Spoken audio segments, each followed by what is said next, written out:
We have a major update for the LA Lakers as Gabe Vincent is reportedly returning within the next week or so. So we're going to break down his target return date, what it means for LA, and why some Lakers fans are a little bit skeptical about him coming back and returning into the lineup, as the Lakers have been rolling as of late and they're worried he might mess up the chemistry, especially given his early season struggles. Additionally, we have an update on D'Angelo Russell's sort of beef with Bruce Brown as he spoke out about it in the media, just today. So lots of stuff to dive into. Before we dive into any of that, folks, over 96% of our viewers here on Lakers Digest are not subscribed to the channel. We're marching towards our goal of 1,000 subs, so it would mean the world to all of us if you guys could hit that sub button as we make that journey to 1,000 subs. And, you guys like daily Lakers coverage? We'll deliver it here on Lakers Digest. But let's dive into the news, as basically, we have a major report that reveals Gabe Vincent's return date, and this is something that has been anticipated for some, as obviously Gabe Vincent was a big pickup for the LA Lakers this offseason, especially with Dennis Schroeder getting sent out or leaving to the Toronto Raptors this offseason. Gabe Vincent was meant to come in, and especially with D'Angelo Russell's kind of struggles during the postseason, people might have projected that Gabe Vincent was going to have a serious role on this Lakers team. However, unfortunately, he had kind of a slow start and then immediately went down with injury. But news has come out today from Shams The Athletic that basically indicates that guard Gabe Vincent is hopeful for a return as soon as December 18th. So just a week from today as of recording, in a home game against the Knicks, according to league sources. Vincent has been limited to just 4 games this season because of rehabilitation with a left knee effusion. His last played on October 30th. So Gabe Vincent obviously is a guy that, as said, was well anticipated, played for the Miami Heat, is known to be a very strong defender, can space the floor in theory, and is a guy that could be a really nice fit for the LA Lakers if he's kind of firing all cylinders, playing up to the contract that he received this offseason. However, some Lakers fans are a little bit skeptical about him getting reintegrated to the lineup because, firstly, it's tough to sort of make changes to a team that's really rolling, especially with the reintegration of Vanderbilt. The Mandalorian over the past few weeks. The Lakers defense has really been taken to a whole nother level, and they won the in-season tournament out of it.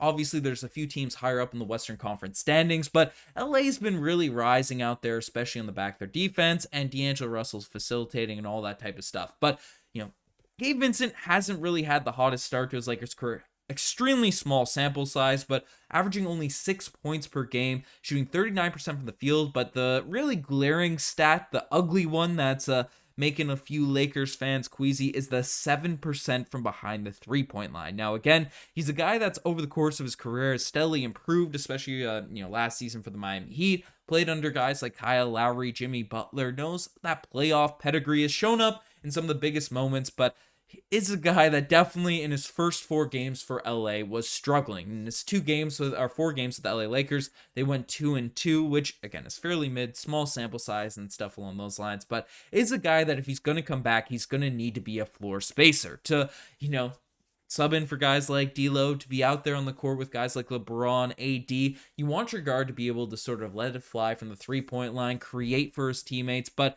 Gabe Vincent, I'm not too worried about him getting reintegrated to the team because, firstly, law of averages just sort of play out that three-point percentage will creep back up. We'll get back to his career averages. I don't imagine he's going to be shooting below 10% for the entire season for LA. But more importantly is LA's defense has really been their calling card. And now he will take away some minutes from Max Christie and these types of guys once he's sort of brought back into the rotations. We'll see what Darvin Ham does because Christie has been performing solid for the Lakers so far this year. I mean, if you look at Christie's stats, I mean, he's been pretty good. Again, only 20 years old, 5 points per game this season, 3 rebounds. 3-point percentage is definitely better than 7% shooting 2 a night. 31% from the three-point line. Still not crazy good, but is a guy that will probably have his minutes at least eaten up a significant amount from Gabe Vincent, getting brought back into the lineup. But Vincent is a guy that sort of calling card, especially for the Miami Heat early on in his career, is defense at the point of attack. And especially losing Dennis Schroeder, who,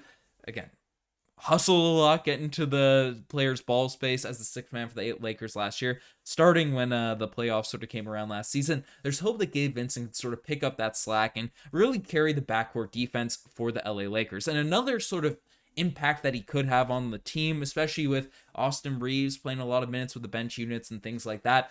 I mean, Reaves has been really effective playing off the ball over the course of his career, being that wing scorer, catching it within the flow of the offense, whether it's spot ups, whether it's pulls, whether it's attacking the rim. And Gabe Vincent can allow Reaves, rather than being more of a facilitator, the ball in his hands very often, to be more of that score first player, to catch the ball within the flow of the offense into the spots which will make him most effective. So there's all these sort of positives that can be brought from Gabe Vincent. Now, if he's shooting 7% from three, it's going to be hard to sort of overcome that for the Lakers, but I'm confident that he'll be able to reintegrate into the lineup and not sort of crush, start any momentum that LA has picked up, especially after the in-season tournament victory. But let me know what you guys think about him returning to the lineup. Are you excited to see it? Let me know in the comment section down below. The next thing we're taking a look at is, wrong chapter being pulled up there. D'Angelo Russell clowning Bruce Brown. Now, obviously, Bruce Brown, LA Lakers, been a bit of a rivalry there, and a lot of words were said, a lot of comments were made from sort of the Denver Nuggets players following that playoff matchup, following all the battles that the Nuggets and the Lakers have had over the course of the past few seasons. But Bruce Brown was fairly outspoken about everything he had to say with the LA Lakers and things along those lines. The Nuggets got pretty butthurt about how the media coverage was sort of treating the LA Lakers in that Nuggets series. Now, to be fair, the Nuggets did sweep LA. It's just how it goes. We kind of have to accept that fact. But Bruce Brown, again, it's had a lot of words, and he's on the Indiana Pacers right now, and he had a lot of things to say. He's not Nikola Jokic. He's not Jamal Murray. He's not a guy that should be yapping his mouth too much, even though he was a solid player in that playoff series. But basically, him and D'Lo had some words for each other in yesterday's game. Now, I won't read all of the words verbatim. You can see them there on the screen.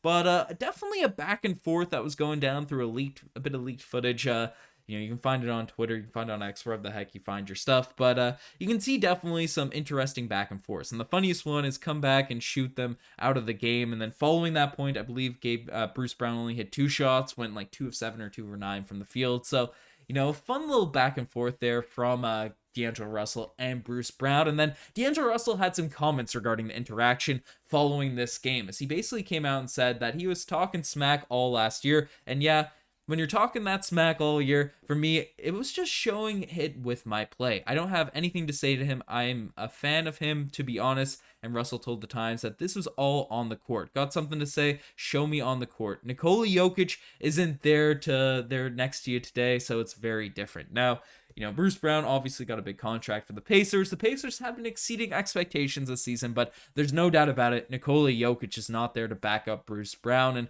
when you're talking all that, I'm obviously paraphrasing or adjusting the quote a little bit to keep it all good for the YouTube guidelines. But I mean, Bruce Brown's got to really back it up. He's got to be able to shoot his way.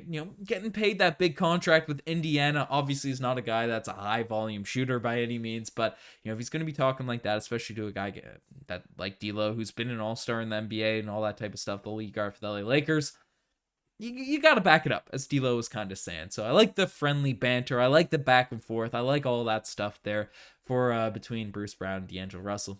Lakers got the edge, so that's always good to see. But let me know what you guys think about all this Los Angeles Lakers news. Again, folks, over 96% of our viewership are not subscribed to the channel. Hit that sub button, would mean the world to us. I'm signing out. Cheers.